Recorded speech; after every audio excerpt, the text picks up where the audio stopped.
এই মুহূর্তে ইরান ইসরায়েলের যে সংঘর্ষ, যে যুদ্ধের পরিস্থিতি, তাতে দাঁড়িয়ে মধ্যপ্রাচ্যের এই যুদ্ধের দামামা তা তৃতীয় বিশ্বযুদ্ধের ইঙ্গিত দিচ্ছে কিনা, এটা যেমন বড় প্রশ্ন, এবং তার থেকেও বড় বিষয় ভেবে দেখার, পর্যালোচনা করার যে আমেরিকার ভূমিকা তা এই মুহূর্তে ঠিক কতটা গুরুত্বপূর্ণ। কারণ এই আমেরিকা দফায় দফায় আমরা দেখেছি G7 বৈঠক সেরেই এক প্রকার তড়িঘড়ি ডোনাল্ড ট্রাম্প দেশে ফিরে এসেছেন। শুধু তাই নয়, তিনি যদিও তখন বলেছিলেন যে যুদ্ধের জন্য এই ফেরত আসা নয়, কিন্তু তিনি এটাও আমরা দেখেছি বারংবার নোবেলের শান্তি জয়ী পুরস্কার অর্থাৎ শান্তিতে নোবেল জয় করবার যে প্রত্যাশা, উচ্চাকাঙ্ক্ষা, তাও ডোনাল্ড ট্রাম্প আর চেপে রাখতে পারেননি নিজের মধ্যে। কিন্তু এই মুহূর্তে ইরানের যা পরিস্থিতি বা ইসরায়েলের যা পরিস্থিতি, তাতে আক্রমণ পাল্টা আক্রমণ, হামলা পাল্টা হামলা।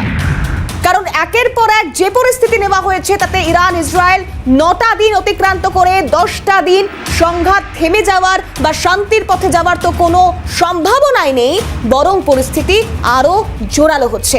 আর এরই মধ্যে এবার সরাসরি আমেরিকা সে অগ্রসর হয়েছে। ইরানে আক্রমণ শুরু আমেরিকার, ইরানের 3টি পারমাণবিক কেন্দ্রে হামলা আমেরিকার। হামলার কথা ঘোষণা মার্কিন প্রেসিডেন্ট ট্রাম্পের।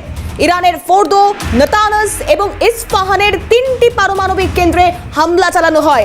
আমেরিকা তার সর্বোচ্চ শক্তি লাগিয়েছে নাকি এই হামলার জন্য, এমনটাও তথ্য রয়েছে আমাদের কাছে। এমনটাও তথ্য সামনে এসেছে যে আমেরিকার সবথেকে শক্তিশালী বোমা বাংকার বাস্টার ব্যবহার করা হয়েছে এই পারমাণবিক কেন্দ্রে হামলা করবার জন্য। আর এই হামলা সফল হয়েছে এমনটা জানিয়েছেন ডোনাল্ড ট্রাম্প। সব বিমান এখন ইরানের আকাশসীমার বাইরে, অর্থাৎ নিরাপদে ফিরে আসছে বিমান। তাদের মহান আমেরিকান যোদ্ধাদের অভিনন্দন জানিয়েছেন ডোনাল্ড ট্রাম্প। বিশ্বের আর কোনো বাহিনীর, সামরিক বাহিনী নেই যারা এই কাজ করতে পারত। এর আগেও বলা হয়েছিল ইরানের এই শক্তিশালী পারমাণবিক কেন্দ্র যদি ধূলিসাৎ করে দিতে হয়, তাহলে তার একমাত্র ক্ষমতা রয়েছে আমেরিকার হাতে। আর আমেরিকা সেই শক্তি প্রদর্শন করলো কি? কারণ V2 বম্বার আর বাংকার বাস্টার, এই দুইয়ের মাধ্যমে আমেরিকা তার সর্বশক্তি প্রদর্শন করেছে এই হামলা, অর্থাৎ ইরানের পারমাণবিক কেন্দ্রের উপরে এই হামলা নিয়ে। এবং ইরানের 3টি পারমাণবিক কেন্দ্রে এই হামলার পর শান্তির কথা বলছেন ডোনাল্ড ট্রাম্প। এখন শান্তির সময়, এক্সপোস্টে মার্কিন প্রেসিডেন্ট ডোনাল্ড ট্রাম্প সে কথাও উল্লেখ করেছেন। দেখাই একবার আপনাদের, অর্থাৎ যে এক্সপোস্ট মার্কিন প্রেসিডেন্ট ডোনাল্ড ট্রাম্প করেছেন, তাতে এই যে সাফল্যের কথা তিনি উল্লেখ করেছেন, এবং তারই সঙ্গে সঙ্গে তিনি উল্লেখ করেছেন যে এই মুহূর্তে শান্তির সময় এসেছে, অর্থাৎ এই শান্তির বার্তা তিনি আবার ঘুরে ফিরে দিতে চাইছেন। কি অপেক্ষা করছে সেই এক্সপোস্ট একবার আপনাদেরকে দেখানোর চেষ্টা করি।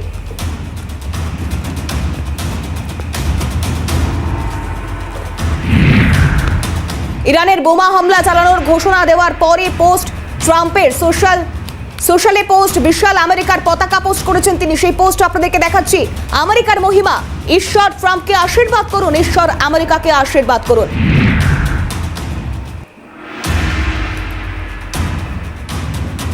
আর এখান থেকে যে পরিস্থিতি, তাতে ডোনাল্ড ট্রাম্প তিনি ঠিক কি বলেছেন, কি জানিয়েছেন, শোনাবো আপনাদের। A short time ago, the U.S. military carried out massive precision strikes on the 3 key nuclear facilities in the Iranian regime: Fordo, Natanz, and Esfahan. Everybody heard those names for years as they built this horribly destructive enterprise. Our objective was the destruction of Iran's nuclear enrichment capacity and a stop to the nuclear threat posed by the world's #1 state sponsor of terror. Tonight I can report to the world that the strikes were a spectacular military success. Iran's key nuclear enrichment facilities have been completely and totally obliterated. Iran, the bully of the Middle East, must now make peace. If they do not, future attacks will be far greater and a lot easier. I want to thank and congratulate Prime Minister Bibi Netanyahu. We worked as a team like perhaps no team has ever worked before, and we've gone a long way to erasing this horrible threat to Israel. I want to thank the Israeli military for the wonderful job they've done. And most importantly, I want to congratulate the great American patriots who flew those magnificent machines tonight. America যখন ইরানের উপর হামলা চালানোর পর ভেবে নিয়েছে বা মার্কিন প্রেসিডেন্ট ডোনাল্ড ট্রাম্প তিনি আশা করছেন যে এই মুহূর্তে শান্তির সময়, ঠিক সেই সময়ে ইরান সে কিন্তু চুপ করে বসে থাকেনি। অর্থাৎ তেল আবিব ভেঙে দিয়েছে বহুতল, তেল আবিবের একাধিক বহুতল ভেঙে পড়েছে, মুহুর্মুহু সাইরেন বাজছে। এই মুহূর্তে সেই ছবিও আপনাকে দেখাচ্ছি, ইরানের পাল্টা হামলা। এবং সেই পাল্টা হামলায় ইসরায়েলের জরুরি পরিষেবা সংস্থা জানিয়েছে যে তেল আবিবে বেশ কিছু বহুতল ক্ষতিগ্রস্ত হয়েছে। ইরানের পরমাণু কেন্দ্র লক্ষ্য করে আমেরিকার হামলা, এবং সেই হামলার পরে আরও সক্রিয়, আরও শক্তিশালী ইরান তার শক্তি প্রদর্শন করতে শুরু করে।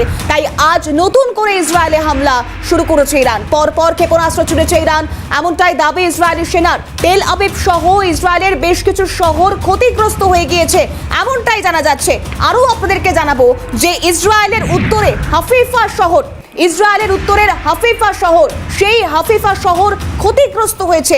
অনেক জায়গা একেবারে ধূলিসাৎ করে দেওয়া হয়েছে, একেবারে গুড়িয়ে দেওয়া হয়েছে ইরানের এই প্রত্যাঘাতে। অর্থাৎ আমেরিকা যখন ইরানের উপর হামলা করলো, ইরান আরও শক্তি প্রদর্শন করবার জন্য তেল আবিবের বেশ কিছু বহুতল রীতিমত ধ্বংস হয়ে গিয়েছে, ক্ষতিগ্রস্ত হয়েছে। ইসরায়েল জুড়ে এই মুহূর্তে সাইরেন বাজছে, সাধারণ নাগরিকদের নিরাপদ আশ্রয়ে থাকতে বলা হচ্ছে। পরবর্তী নির্দেশিকা না আসা পর্যন্ত সেই নিরাপদ আশ্রয়ে থাকার কথা জানানো হচ্ছে ইসরায়েলের তরফ থেকে।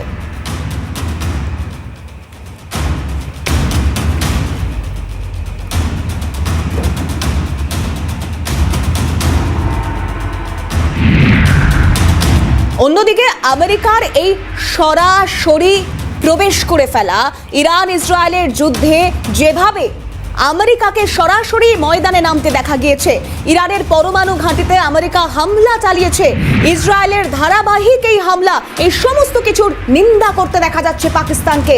সম্ভাব্য উত্তেজনা বৃদ্ধি নিয়ে আমরা অত্যন্ত উদ্বিগ্ন বলা হচ্ছে পাকিস্তানের তরফ থেকে।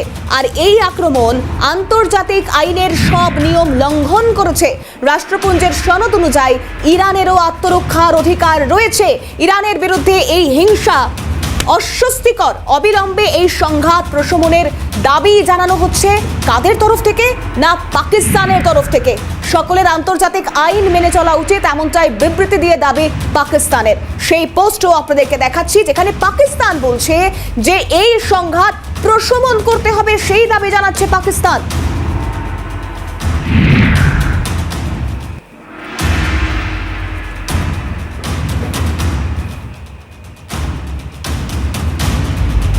অন্যদিকে এরই মাঝে আরও হুঁশিয়ারির রাস্তা, অর্থাৎ এতক্ষণ ইরান ইসরায়েলের সামগ্রিক পরিস্থিতির কথা আপনাদেরকে জানালাম, কিন্তু এর পাশাপাশি ভারতের জন্য শঙ্কার জায়গাটা ঠিক কোথায় তা নিয়ে একাধিক সময় প্রশ্ন রয়েছে, আজও আলোচনা করব।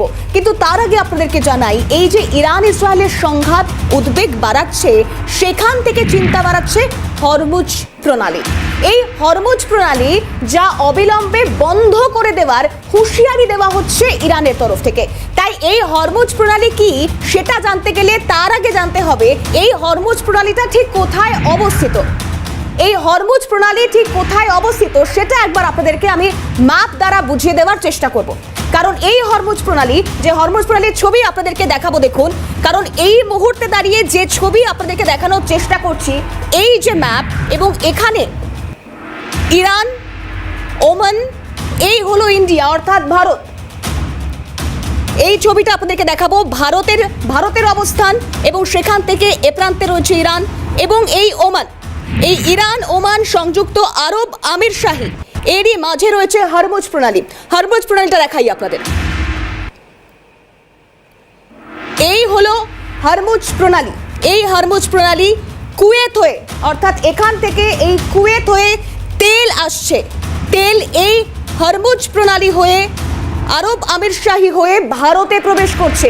যে আমদানির কথা, যে অপরিশোধিত তেল ভারত 85% আমদানি করে, আর এই হরমুজ প্রণালী দেখতে সংকীর্ণ মনে হলেও বা 34 কিলোমিটার চওড়ায় হলেও, এই হরমুজ প্রণালী যেখান থেকে পৃথিবীর তাবর তাবর অয়েল ট্যাঙ্কার পাস করে, এই হরমুজ প্রণালী দিয়ে পৃথিবীর তাবর তাবর অয়েল ট্যাঙ্কার পাস করে, এবং সেক্ষেত্রে ব্যবসা বাণিজ্যের ক্ষেত্রে অন্যতম ভর কেন্দ্র এই হরমুজ প্রণালী। যেই হরমুজ প্রণালী আপনাদেরকে দেখানোর চেষ্টা করছি, এই হলো হরমুজ প্রণালীর অবস্থান এবং এই হরমুজ প্রণালী ঠিক কি এবার সেটাও আপনাদেরকে দেখানোর চেষ্টা করব যে কি এই হরমুজ প্রণালী একবার দেখানোর চেষ্টা করব। গ্রাফিক্যালি সেই হরমুজ প্রণালী একবার আপনাদেরকে দেখাই। এই হরমুজ প্রণালী 34 কিলোমিটার দীর্ঘ জলপথ, অর্থাৎ এই জল প্রণালীর মধ্য দিয়ে কিন্তু যাবতীয় ব্যবসা বাণিজ্য হচ্ছে। 35 থেকে 60 মাইল চওড়া এই হরমুজ প্রণালী। পশ্চিমের পারস্য আপনাদেরকে দেখালাম, পূর্বে ওমান আরব সাগর এবং তার পাশাপাশি আরব সাগরের সঙ্গে সংযুক্ত।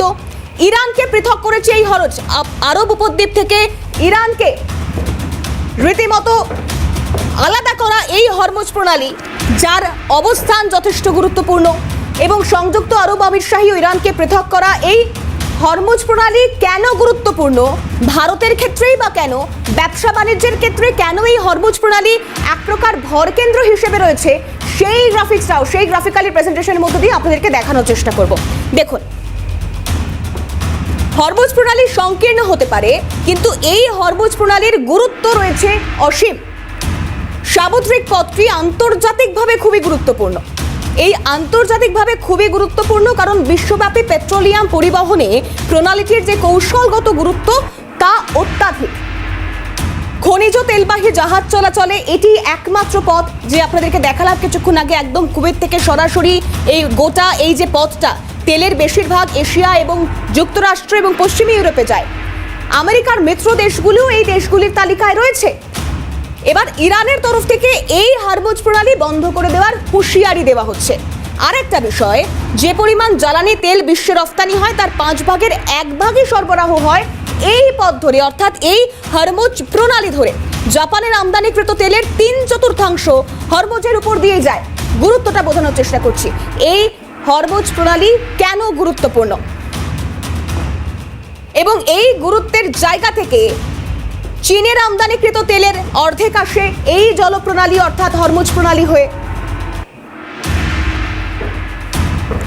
প্রতিদিন 20 লাখ ব্যারেলের মতো তেলজাত দ্রব্য সরবরাহ হয় এই হরমুজ প্রণালীর মধ্য দিয়ে। আর ইতিমধ্যেই 50টি তেলের ট্যাঙ্কার হরমুজ প্রণালী ছেড়ে দিয়েছে তড়িঘড়ি। ইরান ইসরায়েলের সংঘাতে এই প্রণালী নিয়েই চিন্তা বাড়ছে। তেলের আমদানি ভারতের জন্য বিকল্প রাস্তা কি হবে, বিকল্প দিক কি হবে, আদৌ তেল আমদানিতে কতটা প্রভাব পড়বে, এই প্রশ্নগুলো এই মুহূর্তে যথেষ্ট গুরুত্বপূর্ণ। আর এখান থেকেই আমি আজকের আলোচনায় আসবার চেষ্টা করব। আমার সঙ্গে এই মুহূর্তে দূরবর্তী স্থান থেকে সরাসরি যারা রয়েছেন তাদের সঙ্গে একবার পরিচয় করিয়ে দিই। কূটনৈতিক বিশেষজ্ঞ শুভাশিস ব্যানার্জি রয়েছেন আমাদের সঙ্গে, শুভাশিস দা রয়েছে আমাদের সঙ্গে, রয়েছেন বুড়শিব বাবু, বুড়শিব দাশগুপ্ত অর্থনীতি বিশেষজ্ঞ, বুড়শিব বাবু রয়েছেন আমাদের সঙ্গে, এবং তারই পাশাপাশি আন্তর্জাতিক সম্পর্ক বিশেষজ্ঞ দেবাশিস নন্দী, তিনিও আমাদের সঙ্গে আলোচনায় রয়েছেন। আমি একদম শুরুতে বুড়শিব বাবুর কাছেই আসবার চেষ্টা করব, যেহেতু কিছুক্ষণ আগেই হরমুজ প্রণালী দেখাচ্ছিলাম এবং একদম প্রথম যে প্রশ্ন, ইরান ইসরায়েলের পরিস্থিতি অবশ্যই আলোচনা সাপেক্ষ, কিন্তু এই মুহূর্তে ইরানের হুঁশিয়ারিতে যদি হরমুজ প্রণালী বন্ধ হয়ে যায়, যেমনটা হুঁশিয়ারি ইরান দিচ্ছে, তাতে করে ভারতের উপর তার প্রভাব কতটা পড়বে বা কিভাবে ভারত তা সামলাবে?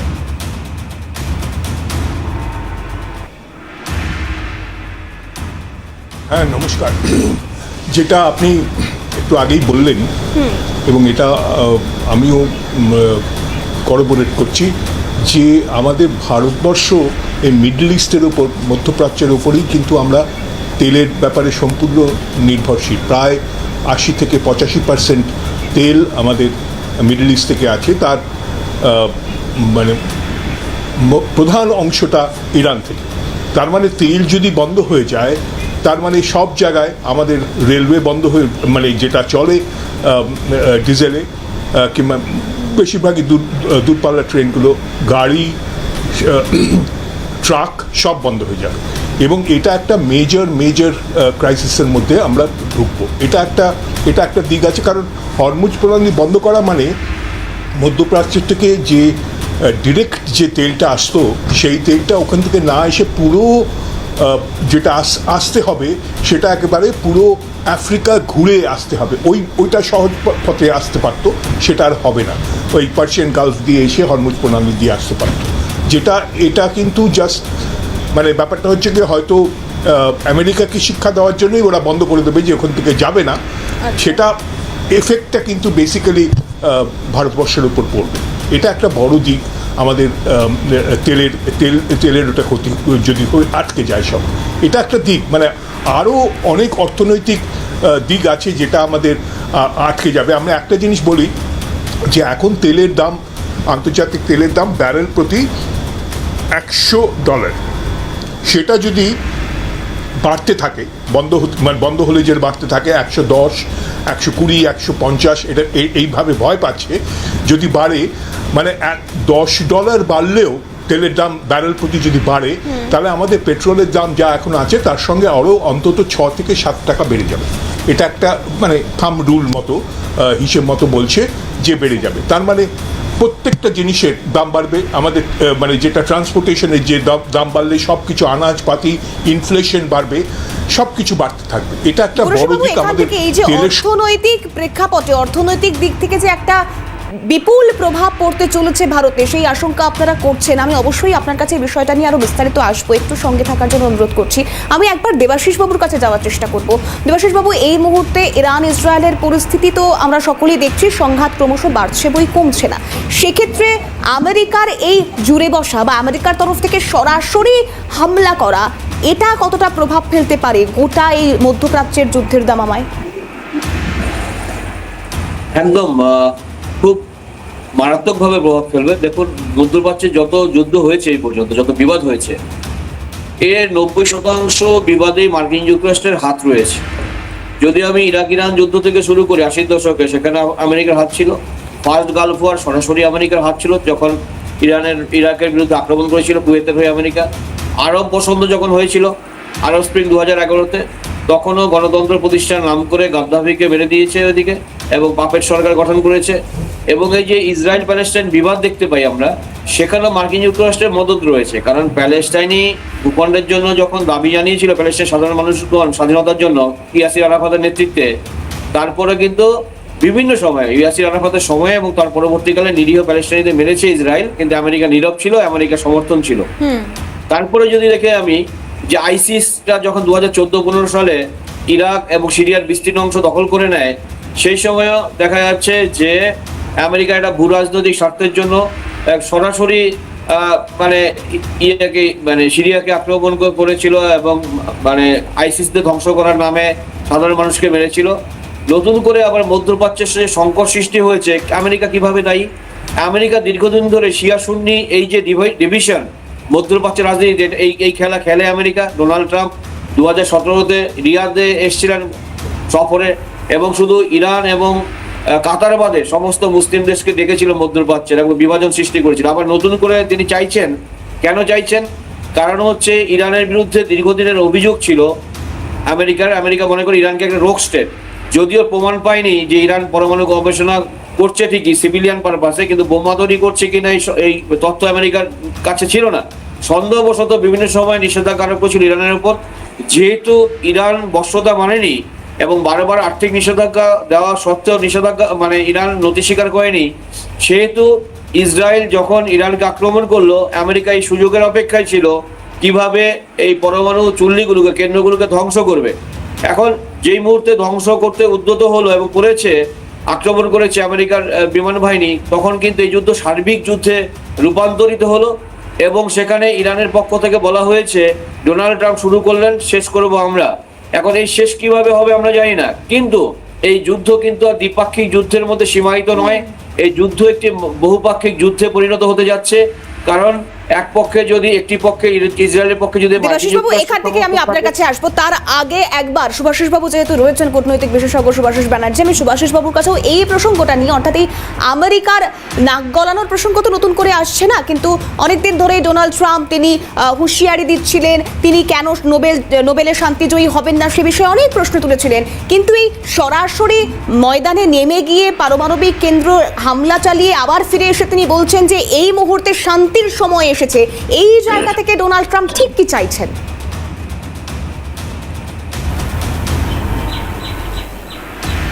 দেখুন, ডিপ্লোমেসিতে না ইন্ডিভিজুয়াল মেন্টাল ব্যালেন্সটাও একটা ফ্যাক্টর।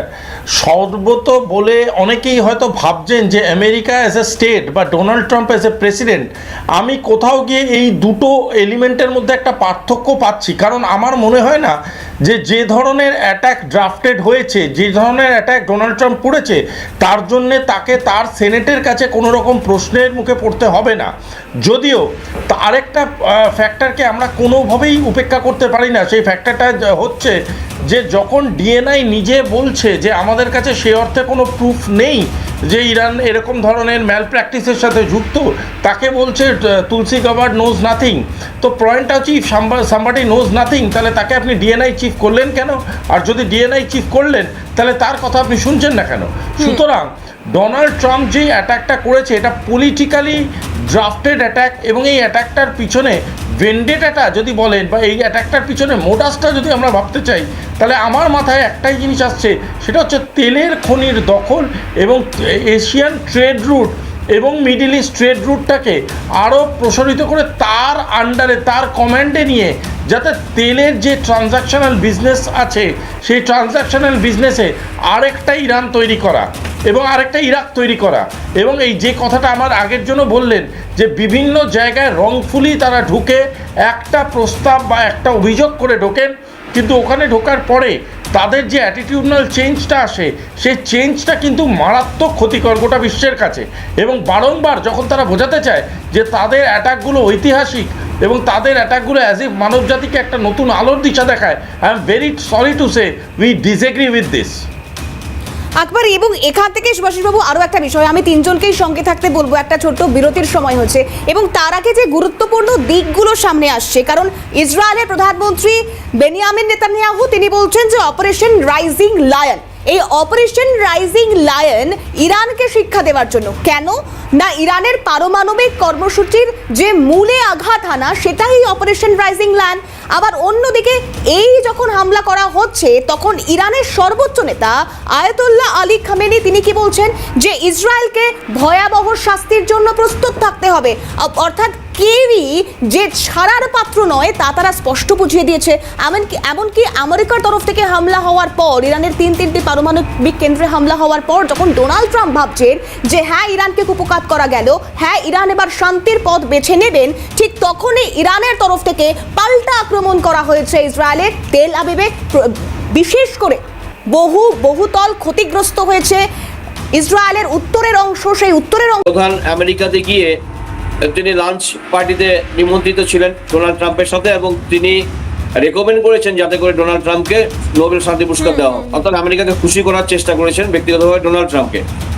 একদিকে আমেরিকার সাহায্য প্রয়োজন, আর যেহেতু ভারত পাকিস্তান যে সংঘর্ষ হয়েছিল, আমেরিকার মধ্যস্থতার সংঘর্ষ বিরতি হওয়াতে পাকিস্তান বেঁচে গিয়েছে, সেহেতু পাকিস্তানের কৃতজ্ঞতা শেষ নেই। এখন এই অবস্থায় পাকিস্তান ডবল স্ট্যান্ডার্ড কেন খেলছে? একদিকে শোনা যায় যে কিছুদিন আগে পাকিস্তানের তরফ থেকে ইরানে গিয়ে একটা রেডি করে এসেছিল ইরানের কোথায় কোথায় কি আছে না আছে, এবং আমেরিকার চর হিসাবে ইরান কাজ করেছে, পাকিস্তান কাজ করেছে। এখন আমেরিকার মিত্র রাষ্ট্র পাকিস্তান আবার এইদিকে দেখা যাচ্ছে যুদ্ধ বন্ধের কথা বলছে, শান্তির কথা বলছে, পরোক্ষভাবে ইরানের পক্ষ নিচ্ছে। অর্থাৎ পাকিস্তান কোনো অবস্থান নেওয়ার মতোই অবস্থানেই নেই, কারণ দুটো দেশের কাছ থেকে এতটা সাহায্য পায়, পাশাপাশি ইরানের সাথে যেহেতু সীমানা শেয়ার করে, সেহেতু আগামী দিনে পাকিস্তানের অবস্থান কি হবে সেটা গুরুত্বপূর্ণ। এই কারণ পাকিস্তান যদি আমেরিকার অনুগামী হয় তাহলে এন্টায়ার ইসলামিক ওয়ার্ল্ড পাকিস্তানের বিরুদ্ধে যাবে, ইনক্লুডিং ইরান। আবার পাশাপাশি যদি আমেরিকা ইরানকে সমর্থন করে, তাহলে ওইদিকে ইসরায়েল কিন্তু পাকিস্তানকে টার্গেট করে রয়েছে। সুতরাং পাকিস্তানের অবস্থা খুব মারাত্মক। সুতরাং একটি রাষ্ট্র যখন তার রিলায়েবিলিটি নষ্ট করে, তার বিশ্বাসযোগ্যতা নষ্ট করে, তার আপেক্ষিক স্বতন্ত্রতা হারিয়ে ফেলে, তখন এই রাষ্ট্রের পরিণতি এরকমই হয়। এবং দ্বিতীয়ত বলি আপনাদের, সেটা হচ্ছে ইরান এই মুহূর্তে চিন্তিত হচ্ছে তার পরমাণু কেন্দ্রগুলোকে নিয়ে শুধু নয়, তার যে তেল খনিগুলো রয়েছে, তার যে বিজনেস সেন্টারসগুলো রয়েছে, এবং যেটা একটু আগে দেখালেন আপনারা হরমুজ প্রণালীর যে অবস্থান, সেখানে একদিকে ইরান, অপরদিকে হচ্ছে ওমান, ইউএই অর্থাৎ মেরিটাইম বর্ডার শেয়ার করে, এবং সেখানে যে ব্লকের সৃষ্টি করে ইরান, তাহলে এন্টায়ার যে এনার্জি সিকিউরিটি, সারা বিশ্বে যে সাপ্লাই চেন, পুরোটা ইন্টারাপ্টেড হবে। এবং ইন্টারাপ্টেড হবে কোনটা, যে কিছুদিন আগে আমরা জানি নর্থ সাউথ ট্রান্সপোর্ট করিডোর চালু হয়েছিল, এটা ইন্ডিয়াও একটা পার্ট। ইন্ডিয়া, ইরান, ওই আজারবাইজান, বেলারুশ, তুর্কমেনিস্তান, রাশিয়ার পার্টনার, ফলে ওখানেও কিন্তু এফেক্ট হবে।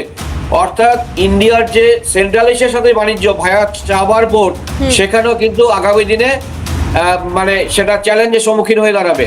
এবং পাশাপাশি একটা জিনিস আমাদের ভাবতে হবে মাথায়, যে গদর পোর্ট যেখানে রয়েছে পাকিস্তানের, বালুচিস্তানের গদর পোর্ট আরবিয়ান সির উপরে, তার 100 কিলোমিটারের মধ্যে কিন্তু চাবার পোর্ট রয়েছে ইরানের। সুতরাং এই দুই পোর্টই কিন্তু খুব গুরুত্বপূর্ণ এবং এফেক্টেড হতে পারে যদি লার্জ স্কেলে যুদ্ধটা আবার চালু হয় এবং বিভিন্ন দেশের অন্তর্ভুক্তি হয়। ফলে এখানে বিভিন্ন দেশের অন্তর্ভুক্তি, দেবাশিস বাবু এখান থেকে আমি আরো বিস্তারিত আসবার চেষ্টা করব, তার আগে একবার বুরশিদ বাবুর কাছে যাওয়ার চেষ্টা করব, কারণ অর্থনৈতিকভাবে ভেঙে পড়া বা ভারতের অর্থনৈতিকভাবে সমস্যা তৈরি হওয়া, এই যে এটার একটা বৃহত্তর প্রেক্ষাপটের কথা বুরশিদ বাবু বলছিলেন। শুধুমাত্র তেলের দাম বাড়লেও অনেক কিছুর উপর নির্ভর করতে হয়, এই তেলের উপরে অনেক কিছু নির্ভর করে, তাই আরো অনেক বিষয়ে কি ধাক্কা খেতে হবে ভারতকে?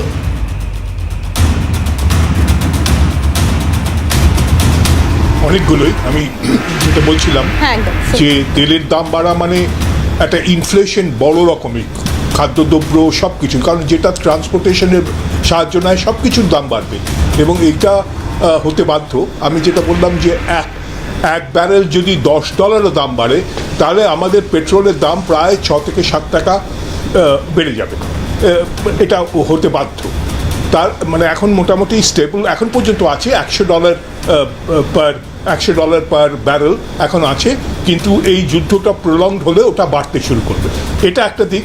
তারপর যেটা উনি দেবাশিসবাবু বলছিলেন যে আমরা একটা পাকিস্তানকে বাদ দিয়ে ওই সেন্ট্রাল এশিয়ার দিকে যে ব্যবসা বাণিজ্য আমরা করতে চাইছিলাম, ইন্ডিয়া যেটা করতে চাইছে চাবাহার ওই ইয়ে দিয়ে কী বলে পোর্ট দিয়ে, এবং সেটা আটকে যাবে, এটা একটা বড় দিক আছে।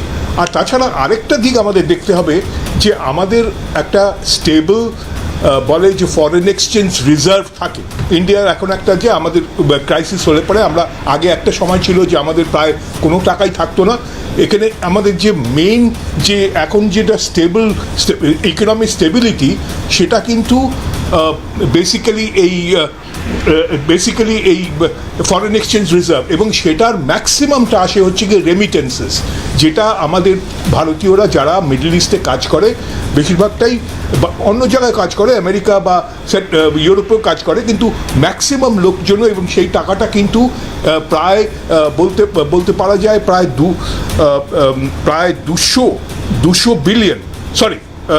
100 বিলিয়ন ডলার মানে ওয়ার্থ এই যে টাকা যেটা মিডল ইস্ট থেকে আসে, সেটা হচ্ছে গিয়ে এই ফরেন এক্সচেঞ্জ রিজার্ভ এখান থেকে তৈরি হয়। এবং এটা আমাদের বলা হয় যে আমাদের যে জিডিপি, আমাদের যে ভারতবর্ষের যে পুরো গ্রোথ যেটা কন্ট্রোলড হয় যেই হিসেবে, সেখানে কিন্তু 5% ডিপেন্ডস অন এই ফরেন এক্সচেঞ্জ রিজার্ভ, এই রেমিটেন্স থেকে, এবং সেটা ডিস্টার্বড হয়ে যাওয়া মানে আমাদের ওখানে চাকরি হারার ব্যাপারটা আছে। এই যে কয়েকদিন আগে আমরা দেখলাম ওখানে প্রায় 4,000 মতো ভারতীয় আছে ইরানে, সেখান থেকে এখন ভারত নিয়ে আসছে তাদের, এবং তার মানে চাকরি যাওয়ার ব্যাপার আছে, রেমিটেন্স পড়ে যাওয়ার ব্যাপার আছে, একটা মেজর ইকোনমিক ক্রাইসিসের দিকে কিন্তু আমাদের ভারতবর্ষ যাবে যদি এই যুদ্ধটা প্রলং করে, আমাদের মহাসংকটের দিকে যাবে। যদিও আমি একটা কথা বলে রাখি এখানে, আমাদের যে তেলের যে মেজর ক্রাইসিসটা ছিল, একটা মাঝখানে একটা ঘটনা ঘটেছিল যে, এবং এটা পলিটিক্যাল একটা প্রবলেম হয়েছিল, তখন কিন্তু আমরা ভারতবর্ষ একটা অল্টারনেটিভ রুটে, অর্থাৎ রাশিয়া থেকে তেল রপ্তানি করেছিল, এইটা কিন্তু বাঁচিয়ে দিয়েছে। অর্থাৎ একটা অল্টারনেটিভ রুট কিন্তু ভারতবর্ষ খুঁজে পেয়েছে। মানে ইরান ডেফিনেটলি এখনও আমরা বললাম 80 থেকে 85% আমাদের তেলের ওখান থেকেই আসে, ইরান এবং সৌদি আরবিয়া থেকে। সেই জায়গাটা কিন্তু আপনাদের অল্টারনেটিভ একটা দরকার ছিল, সেটা কিন্তু একটা ভারতবর্ষ এখন তৈরি করেছে। রাশিয়ার মানে ক্রাইসিস সিচুয়েশনে রাশিয়া থেকে সে তেল নিতে পারবে, যদিও এটা আমেরিকা এবং ইউরোপ কেউই খুব একটা পছন্দ করছে না এই তেল আনাটা, ওই অল্টারনেটিভ। এবং সেক্ষেত্রে বুরশিবাবু অবশ্যই এই ক্রাইসিস ম্যানেজমেন্টের ক্ষেত্রে রাশিয়াকে বিকল্প হিসেবে রাখাটা আদৌ কতটা ভারতের জন্য ফ্রুটফুল হবে বা ভারত ম্যানেজ করে উঠতে পারবে, ওটা একটা আলোচ্য বিষয়। আমি আসবো সেক্ষেত্রে। আমি একবার সুভাষিস বাবুর কাছে যাওয়ার চেষ্টা করি, যেহেতু এই হরমুজ প্রণালী নিয়েই আমরা আলোচনা করছি সুভাষিস বাবু। কারণ এই হরমুজ প্রণালী যখন হুঁশিয়ারি দিচ্ছে ইরান, তখন কোথাও একটা মনে হয়েছিল যে ভারত পাকিস্তানের যে পরিস্থিতি, পাহেলগাঁও কাণ্ডের পর যে পরিস্থিতি তৈরি হয়েছিল, তাতে কিন্তু কূটনৈতিক দিক থেকে সিন্ধু জল সমঝোতা চুক্তি স্থগিত করে দিয়ে ভারত অনেক কিছু সবক শেখানোর চেষ্টা করেছে পাকিস্তানকে। কিন্তু এইখানে দাঁড়িয়ে এই সমীকরণে এই হরমুজ প্রণালী বন্ধের হুঁশিয়ারি ইরান দিচ্ছে কেন? মোটিভটা ঠিক কি?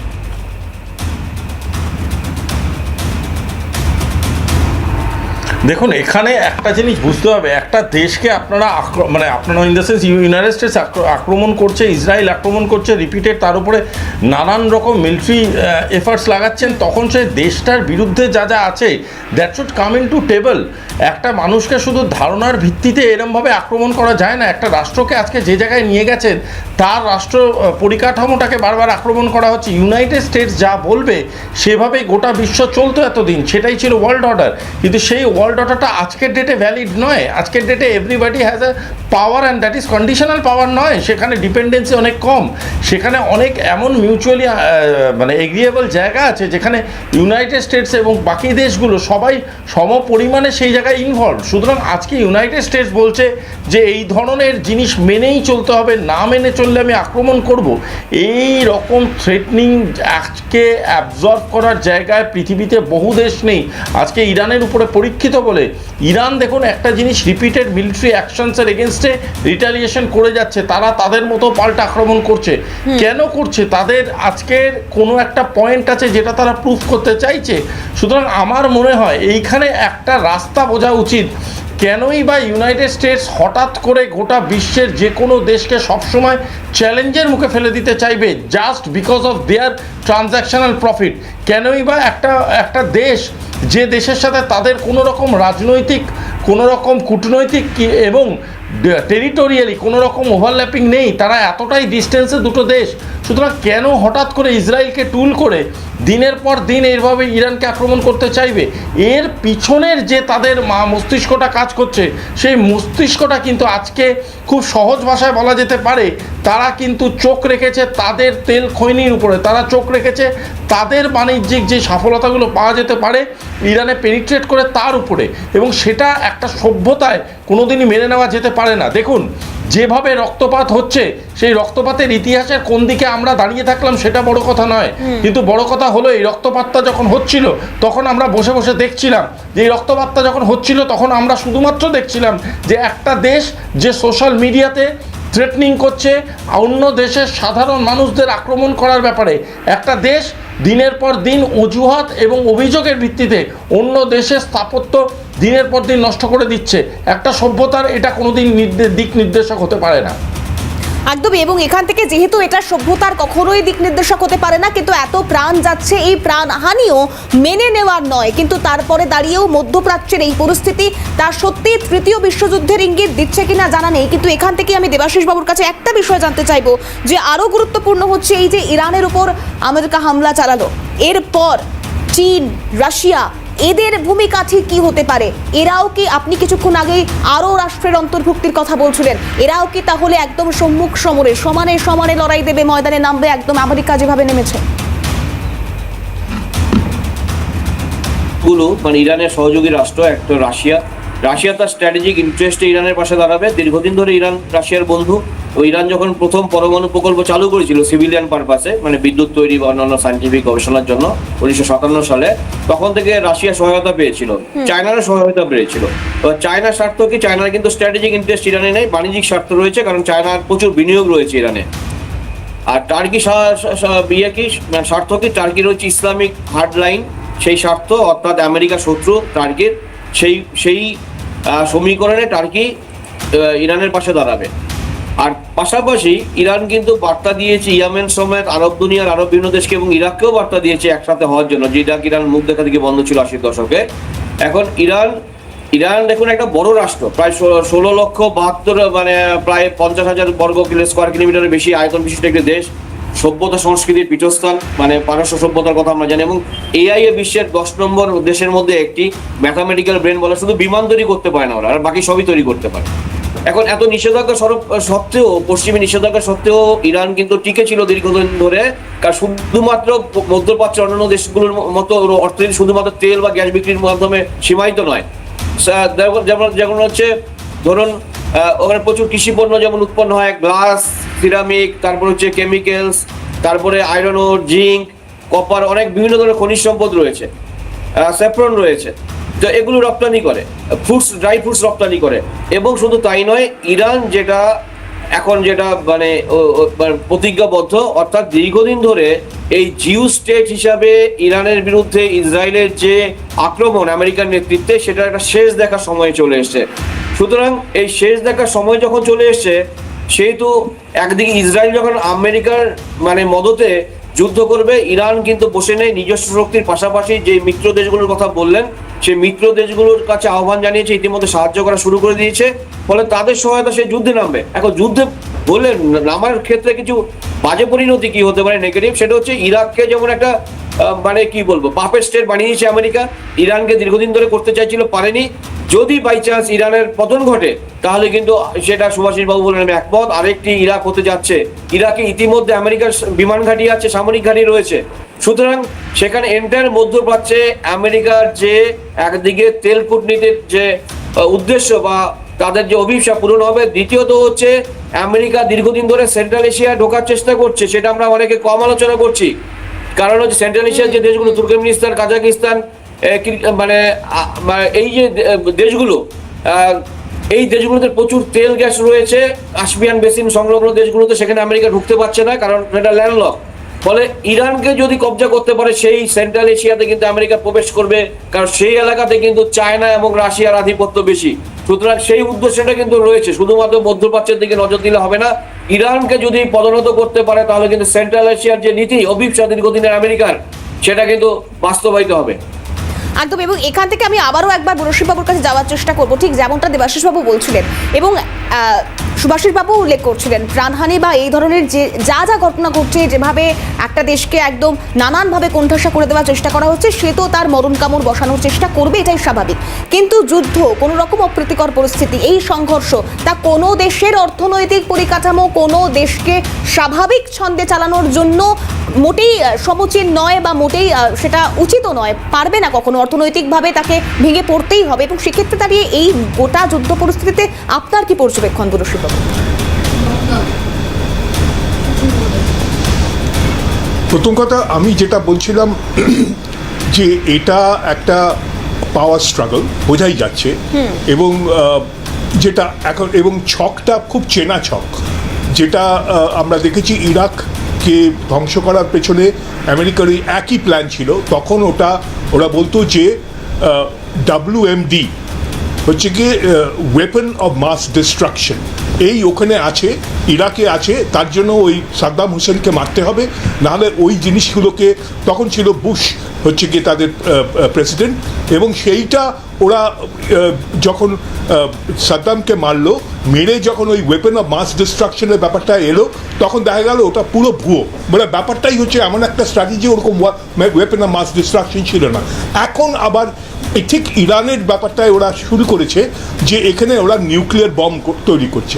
একটা জিনিস তো কেউ বলছে না যে ইরান কিন্তু এই বম অস্বীকার করছে, বলতে যে আমাদের যে নিউক্লিয়ার প্লান্ট যেটা আছে, সেটা মানে ভারতবর্ষের মতোই, যে একটা তারা পিসফুল মিনসে মানে শান্তির জন্য, তাদের এনার্জির কাজের জন্য, এটা যুদ্ধের জন্য নয়, কিন্তু এটা কেউ বিশ্বাস করছে না। কিন্তু এবং তারা কিন্তু ভারতবর্ষের মতোই তাদের যে নিউক্লিয়ার প্লান্টগুলো, সেটা ইউএনের যে টিম আছে তাকে দেখতে দিয়েছে, তাদের ইন্সপেকশনে দিয়েছে, যেটা ইসরায়েল কখনো করেনি। ইসরায়েলের নিজস্ব নিউক্লিয়ার প্লান্টগুলো আছে, সেগুলো করেনি।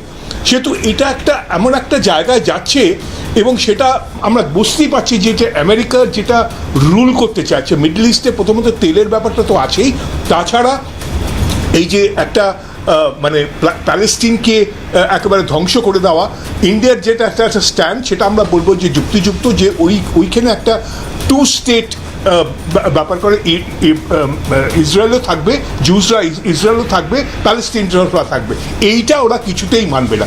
এবং একচ্ছত্র যে সম্পর্ক বা মানে কন্ট্রোল যাতে থাকে সেটা আমেরিকা পেছনে আছে, সেটা যাতে ইসরায়েল করতে পারে এবং পুরোটাই যদি ধ্বংস করে দেওয়া যায়, ইরাককে তো করেইছে, এবং যদি ইরানকে করা যায় তাহলে একেবারে মিডল ইস্টে পুরো কন্ট্রোলটা থ্রু ইসরায়েল সেটা করতে পারবে। তাতে তো ন্যাচারালি ব্যবসা বাণিজ্য এইসব জিনিসগুলো তাদের পুরো কন্ট্রোলে চলে আসবে। এবং এটাও ঠিক যে সেন্ট্রাল এশিয়ার দিকেও ওরা হাত বাড়াচ্ছে, কারণ এটার বড় একটা অংশ একসময় যখন ইউএসএসআর আর কি, ইউনাইটেড সোভিয়েত রিপাবলিক ছিল, তার এই কাজাকিস্তান এইসব জায়গাগুলো সব এখন ওটা সেন্ট্রাল এশিয়ার অংশ হচ্ছে, কিন্তু রাশিয়ার থেকে বেরিয়ে এসছে।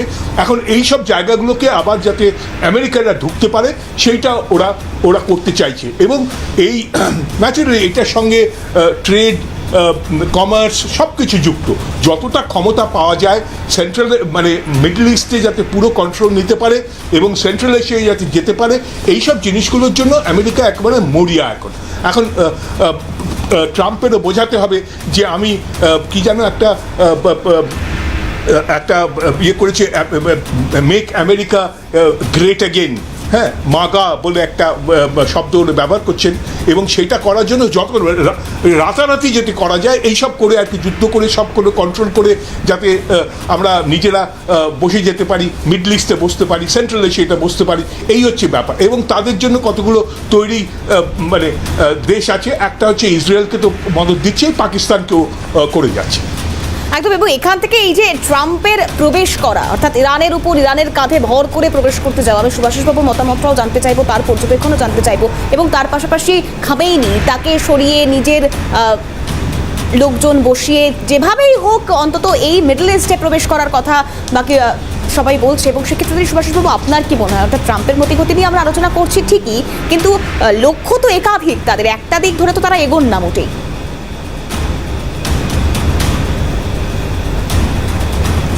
না, শুনুন, আমেরিকা কোনোদিনই একটা লক্ষ্য নিয়ে কোনো একটা জিনিসে পার্টিসিপেট করে না।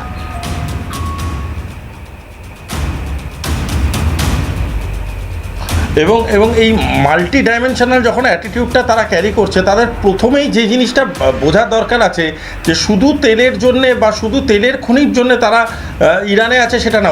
অবভিয়াসলি তেলের খনি একটা ইম্পর্টেন্ট স্টেটাস, কিন্তু ওনাদের যে প্রচণ্ড রকম ওই টেরিটোরিয়াল ইন্টারেস্ট আছে ওই জায়গাটার প্রতি, সেটা আজকে থেকে নয়, সেটা বহুদিন ধরেই ধরা পড়েছে। এবং দেখুন, রিসোর্সকে, অন্য দেশের রিসোর্সকে ইউটিলাইজ করে, অন্য দেশের রিসোর্সকে বলতে পারেন কিছুটা হলেও দখলদারির মাধ্যমে নিজে আত্মসাৎ করে সেটাকে ব্যবহার করে নিজেদের ইকোনমিক গ্রোথ বা নিজেদের ট্রানজ্যাকশনাল পার্টিসিপেশন বাড়িয়ে পৃথিবীর বিভিন্ন জায়গায় নিজেদেরকে পেনিট্রেট করিয়ে দিনের পর দিন এই ডিপ্লোমেসিটা করেছে। এবার পয়েন্টটা হলো, এই ধরনের ডিপ্লোমেসিকে আমরা কতদিন ধরে সহ্য করব? আজকে যখন ইরানের কাছে এই জিনিসটা আসছে, তখন কিন্তু জিনিসটা আর সেই অর্থে সেভাবে মেনে নিতে চাইছে না, বিকজ সেটা ইসরায়েলকে টুল করেই এসছে, এটাও বাস্তব। কিন্তু সেই ইসরায়েলকে রিটালিয়েশন ইরান যেটা করেছে, সেই রিটালিয়েশনটা কিন্তু শুধুমাত্র ইরান বা ইসরায়েলের লড়াই নয়, আমাদের টাইম ফ্রেমটাকে একটু মাথায় রাখতে হবে। আজকে যখন আমরা কথা বলছি তখন কিন্তু আমরা জুলাই মাসে ঢুকতে চলেছি। জুলাই মাসের 21 তারিখ রিওতে ব্রিক্স আছে। যদি ব্রিক্সের আগে আমেরিকা, ইন্ডিয়া, চায়না এবং পাকিস্তানকে ইন্ডালজ করে দিতে পারে এমন কোনো একটা কনফ্লিক্টের ভিতরে, যাতে ব্রিক্সের নিজের ডকট্রিনটা ঘেটে যায় বা ব্রিক্সের নিজের যে পার্টিসিপেশনটা ঘেটে যায়, তাহলে কিন্তু আমেরিকার মাথার উপরে যে প্রেশারটা ক্রিয়েট হয়েছে যে there might be a chance of dedollarization, there might be a chance of alternate transactional politics, সেই জায়গাটা থেকে ট্রাম্প কিন্তু অনেকটাই নিজেকে বাঁচিয়ে নিতে পারবে। দ্বিতীয়ত, যেটা বোঝাটা খুব প্রয়োজনীয়, সেই জন্যেই কিন্তু চায়না, রাশিয়া আর ইন্ডিয়া অনেক কিছু বুঝেও ডাইরেক্টলি ইন্টারভিন করবে কিনা আমার ডাউট আছে। এবং এখান থেকেই আমি একদম শেষ প্রশ্নে যাওয়ার চেষ্টা করবো দেবাশিস বাবুর কাছে, যে এই মধ্যপ্রাচ্যের যুদ্ধের দামামা যতই ডোনাল্ড ট্রাম্প শান্তির বার্তা দেওয়ার চেষ্টা করুক বা পাকিস্তান প্রশমনের দাবি করুক, কোথাও একটা গিয়ে সংঘর্ষ যে এত তাড়াতাড়ি প্রশমন করা যাবে না, এই ছবিটা স্পষ্ট এই মুহূর্তে। কিন্তু কোথাও একটা কি তৃতীয় বিশ্বযুদ্ধের দামামাটাও বেঁচে গিয়েছে, ইঙ্গিত দিচ্ছে সেই পথে? হ্যাঁ দেখুন, এই যুদ্ধের একটা যেমন স্ট্র্যাটেজিক পার্ট রয়েছে, একটা ইকোনমিক পার্ট রয়েছে। স্ট্র্যাটেজিক পার্ট কি, যে দীর্ঘদিন ধরে আমেরিকার যে ইউনিপোলার ওয়ার্ল্ডের কথা বলা হচ্ছে সোভিয়েত ইউনিয়নের ভেঙে যাওয়ার পরে, সেই জায়গায় একটা দাঁড়িয়ে টানার সময় এসছে। কারণ এখন মাল্টিপোলার ওয়ার্ল্ড অর্ডারের কথা বলছি আমরা, এবং ব্রিক্সের যে প্ল্যাটফর্ম, লার্জ যে কাজানের ব্রিক্স সামিট হয়েছে, সেখান থেকে মাল্টিপোলার ওয়ার্ল্ড অর্ডারের কথা ঘোষণা করে দিয়েছে পুতিন, এবং বাকি সদস্যরা ব্রিক্সের সমর্থন জানিয়েছেন। অর্থাৎ একদিকে সুভাষিসবাবু ঠিক বললেন, একটা দিক হচ্ছে যে একটা বহুমেরুকেন্দ্রিক বিশ্ব অর্থাৎ আমেরিকার আধিপত্যকে স্ট্র্যাটেজিক্যালি কমানো, দ্বিতীয়ত হচ্ছে অর্থনৈতিকভাবে কোণঠাসা করা, অর্থাৎ যে ডি-ডলারাইজেশন, অর্থাৎ ডলার কেন্দ্রিক যে বাণিজ্য, আন্তর্জাতিক বাণিজ্য, একটা অল্টারনেটিভ হিসাবে ব্রিক্স একটা মুদ্রা ব্যবস্থা চালু করার চেষ্টা করছে। তৃতীয়ত যেটা গুরুত্বপূর্ণ, সেটা হচ্ছে মধ্যপ্রাচ্যে শুধুমাত্র আমেরিকার যে আধিপত্য, সেটা 91 সাল থেকে দেখা গিয়েছে। তার আগে কোল্ড ওয়ারের সময় অন্য যে সুপার পাওয়ার, তাদের কিছুটা আনাগোনা ছিল, উপস্থিতি লক্ষ্য করা গিয়েছে, কিন্তু এখানেও কোথাও একটা অন্যান্য যে সুপার পাওয়ারগুলো রয়েছে, চায়না সমেত রাশিয়া, তারা মনে করছে যে এবার একটা মানে শেষ হওয়া প্রয়োজন। অন্যদিকে ফ্রান্স এবং ইউকে কিন্তু সরাসরি তারা করছে না, তারা শান্তির কথা বলছেন, যদি আমেরিকার হয়েই কথা বলছেন। কিন্তু কোথাও একটা আমার মনে হচ্ছে যে সার্বিকভাবে এই বৃহৎ শক্তিগুলোর প্রত্যক্ষ বা পরোক্ষভাবে সংযুক্তির ফলে এই যুদ্ধ একটা তৃতীয় বিশ্বযুদ্ধ না হলেও একটা সার্বিক একটা যুদ্ধে পরিণত হবে, যে যুদ্ধের ফল কিন্তু আন্তর্জাতিক যে সম্প্রদায় তাকে ভুগতে হবে, এবং আন্তর্জাতিক অর্থনীতি সেখানেও কিন্তু একটা ধাক্কা লাগার সম্ভাবনা রয়েছে, সেখানে ভারতও তার ব্যতিক্রম নয়। একদমই, এবং এখান থেকে দাঁড়িয়ে যে পরিস্থিতি সামনে আসছে, অবশ্যই পরবর্তীতে অর্থাৎ ইরান ইসরায়েল কেউই থেমে থাকার নয়, এবং তার সঙ্গে আমেরিকা সেও যেভাবে যুক্ত হয়েছে সরাসরি, তাতে পরবর্তী পরিস্থিতি কঠিন থেকে কঠিনতর হবে সেটা বোঝাই যাচ্ছে। আমি অনেক ধন্যবাদ জানাবো যারা ছিলেন আমার সঙ্গে, সুভাষিসবাবু ছিলেন, মুরশিদবাবু ছিলেন, দেবাশিসবাবু ছিলেন, তিনজনকেই ধন্যবাদ জানাবো। এবং এর পাশাপাশি পাকিস্তান চাইছে এই গোটা পরিস্থিতির প্রশমন হোক, দাবি করছে পাকিস্তান। আমেরিকা চাইছে এবার শান্তির সময়, অর্থাৎ দেখিয়ে দিয়েছে সে তার ক্ষমতা, ইরান নিশ্চয়ই চুপ করে যাবে। আর সেটা ভাববার পরপরই প্রকাশ্যে আসছে যে ইরান পাল্টা হামলা করেছে ইসরায়েলের আকাশে এখন শুধুই সাইরেন বাজছে, নিরাপদ আশ্রয়ে থাকার কথা বলা হচ্ছে সাধারণ নাগরিকদের। এই পরিস্থিতি গোটা বিশ্বময় কতটা বিপর্যয় তৈরি করে, নজর থাকবে সেদিকেও।